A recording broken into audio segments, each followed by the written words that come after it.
Joris Evans, the famous Dutch documentary filmmaker, had been asked by his government in San Francisco to be film commissioner for the Netherlands East Indies when they were liberated from the Japanese, which occupied Japan. And he said, why you take me? Because I make Indonesia is a colony, and trade unions aren't allowed to be formed, and I make films about liberating the people. And so the Dutch government said, no, no, no, this is going to be according to the Atlantic Charter, and so on and so forth. So Joris went to Australia, where the headquarters of the Dutch Netherlands East Indies government was stationed, and the ships, which were numerous, and so we waited. The war with Japan was still had not been finished, and eventually the war had ended, and Indonesia declared itself a republic, just like that. Yet here in Australia, it wasn't just the river and rice fields, the villages of their homeland they thought about, but something they didn't have before the war, something they fought for with the Allies: independence. The voice of Indonesia calling. Kami mengulangi lagi, Republik Indonesia telah berdiri dan kedaulatan ada di tangan rakyat. The Republic of Indonesia has been proclaimed. Which shocked the Dutch out of their wits, and they didn't want a republic. They had been thinking of giving small privileges to the Indonesians, but certainly not. They wanted to keep their rich colonies. So they went to try to get their ships back to Indonesia, armed and to attack along with the English fleet the Indonesian newly formed republic. At which point, Joris said, who was supposed to go in with the first ship, said, I can't fulfill my contract. I'm supposed to make a film about liberation, and this is a film about repression. So he quit, had a big press conference, and made the New York Times, because he was the first Dutch official to leave on political grounds. At any rate, there we were in Australia, with nothing to do. Joris had to give back his beautiful cameras and all his lovely equipment, and at the same time, things were happening on the waterfront. No, said the Indonesian seamen. We won't man your ships. We won't carry arms to be used against our own people. Here's our answer: direct action. They left the ships. They walked off the wharves. They quit the offices. Soldiers refused service. They got together with Australian wharfies right here on the docks while the big ships waited. They spoke in a language workers in every country understand, of bad conditions, low wages, and what those 350 years of Dutch colonial rule had meant to Indonesia. The news spread, and waterside workers came from other wharves to listen. Finally, it turned into an impromptu meeting. That's when Australians had their say. Indonesian seamen weren't allowed to form a union till they came to Australia. We helped them get organized, and now we can't let them down. We can't scab on fellow workers. What about the Atlantic Charter? We're committed through the World Trade Union Congress to support freedom for all nations. Why not Indonesia? Their spokesman asked for just that: our support for Indonesia's struggle for freedom and self-determination. Well, it's up to us. Declare Dutch ships for Indonesia blank. Dutch couldn't get anybody to man their ships, and the Australian waterfront workers declared all Dutch ships black. Meantime, things were happening along the waterfront. There were the Indonesians. There were things happening. It was a place very hard to get to, because it was very much watched after the war. The waterfront is a dangerous place and highly policed. So I went as an American camera lady doing a film on tourism in Australia, so I got away with it a little bit, and I did some shooting, and things really began to happen. The ships were the Dutch ships were really blocked, and it became a very dramatic story. Indonesia Calling developed in front of our eyes, and Joris said to me, "Well, you just got to go out and shoot." I had a small Kinamo camera that does 75 feet, so every 75 feet you have to stop and wind it up again. And we had bits of film that pals had given us that had come back from the jungle. We didn't know what we were shooting with. Kodak didn't want to sell us films. I don't know why. At any rate, we did what happened. Joris kept pretty much behind me because if he were picked up, it would have been big news, Dutch official shooting clandestine film.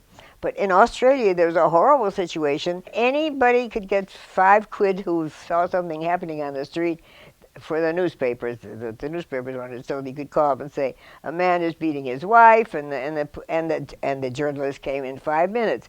So every place we shot, we were in danger because somebody would say, "Oh, people are shooting a film on my street." At any rate, that was one of the dangers. The camera was one of the dangers. The fact that it was clandestine. We had meetings with the trade unions, with Jim Hilly of the Waterfront Workers Union, of the Sailors Union, and with the Indonesians who were grouped. The Indonesians were happy that there was a republic in their country, and they knew that it was in danger, and some of them were politically developed. So we worked with those people, and we shot. We didn't know what we were shooting, but we shot everything that happened. As Federal Secretary of the Seamen's Union, on behalf of the Trade Union Movement of Australia, I present to you this flag. Take it with you to your young republic as a symbol of the support of the Australian workers in your fight for independence.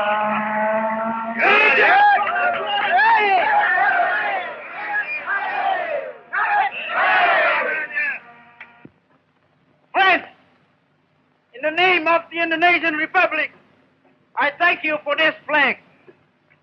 We will never forget the great help Australian Labour has given us in the vital first days of our republic when we need that help most. And may Australia and Indonesia be united forever. Indonesia Merdeka! Indonesia Merdeka!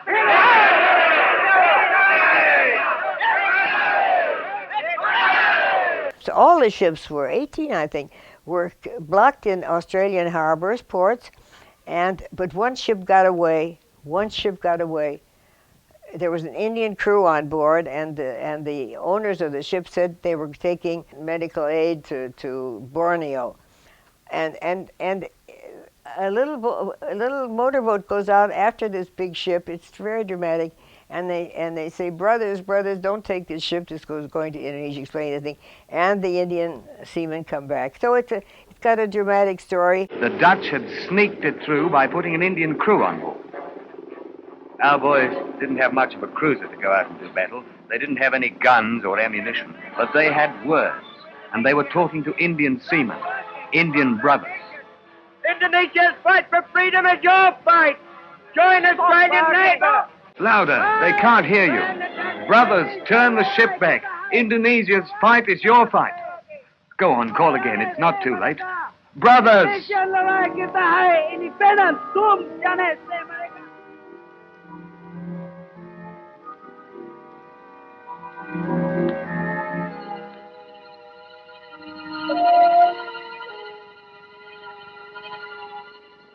They've gone. But outside the heads, to the throb of the engines, the Indians were thinking, brothers, Indonesia's fight is your fight. Stop engines. Stop engines. The reenacted scene was the scene of the Indians going out on a Dutch ship. This happened at night, and we were told in the morning. So we had to shoot it. We had to shoot it in daylight. So we had by accident, some shots of Indian seamen leaning over on their elbows in port. And we got a motorboat and another motorboat, and in the one motorboat was an Indian, was an Australian seaman, and somebody from the trade union, and they called out to the Indians, brothers, don't take arms to Indonesia. Bring the ship back, brothers, don't. And they spoke in Indian, and it's very dramatic. And we were pulling the boat along, the boat with the ones who were crying out, and trying to keep in line, and trying to get back and forth. And we showed the ship, which went out. So we lost. The ship has gone. So it was reenacted, really.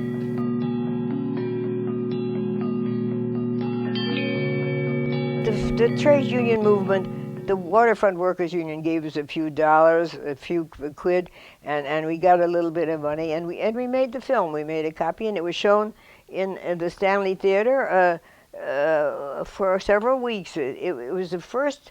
Well, first place, it was the first anti-colonial film ever made, as far as I know, and secondly, it was lively and dramatic.